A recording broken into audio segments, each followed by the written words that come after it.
President. Senator from Minnesota. Mr. President, I rise to join Senator Cardin, thanking him for his leadership for so many years, as well as Senator Murkowski and to my colleague, Senator Stabenow, in support of this bipartisan resolution to remove the deadline for the ratification of the Equal Rights Amendment so we can finally enshrine equal rights for women into our Constitution. What are people afraid of? Minnesota ratified the ERA 50 years ago. Since then, women and men who stand with them have never rested in the fight to guarantee equality in the Constitution of the United States of America. After a half-century of overcoming seemingly insurmountable obstacles, that long-fought battle for equality must not come down to an arbitrary deadline. Passing the resolution will bring us one step closer to ratifying the ERA and finally enshrining permanent protections for women and girls in our Constitution. The Equal Rights Amendment would make clear once and for all that women are guaranteed equal rights under the United States Constitution. The core of the amendment is only 24 words long, guaranteeing that equality of rights under the law shall not be denied or abridged by the United States or by any state on account of sex. In 1972, the amendment passed both houses of Congress with bipartisan support. The Senate voted to send the amendment to the states by a vote of 84-8, with 7 not voting, and the House passed it 354-24.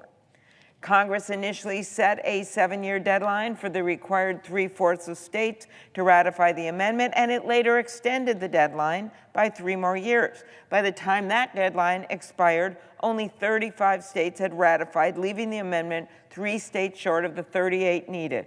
But the deadline did not stop the growing support for the ERA and women's equality. Since then, 3 additional states have voted to ratify the ERA, including Nevada, Illinois, and Virginia. It is long past time that the equality of women be enshrined in the Constitution. I have been proud to join a bipartisan group of senators in co-sponsoring this resolution. This resolution is part of a long tradition of bipartisan support for the ERA. The past year has made it painfully clear that protecting equality remains fundamental to the lives of each and every American.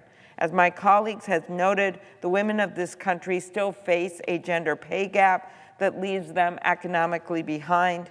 Women still earn around 82 cents of every dollar a man makes, and for women of color, it's even less.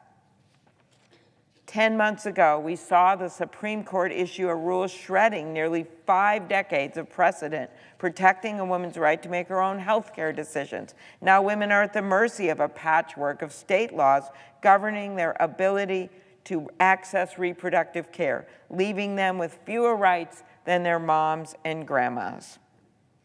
Every branch of government has a responsibility to protect people's rights. And if one branch fails to do so, the Constitution gives Congress and the people the power to step in by proposing and ratifying a new amendment. Ratifying the ERA would affirm that sex discrimination is inconsistent with the nation's core value of equal protection under the law. We know that the majority of Americans on our side, 78% of Americans, according to Pew Research Center, support the ERA being added to the Constitution. 78% of Americans. We know this proposal is common sense. This year marks the 101st anniversary of the ratification of the 19th Amendment, which granted women the right to vote, a critical milestone in our democracy. At this moment in our country's history, I am as committed as ever to fighting to ensure that all Americans are guaranteed equality under the law. Let's show the world that the United States of America is a place where equality is the law of the land. Mr. President, I yield the floor. President.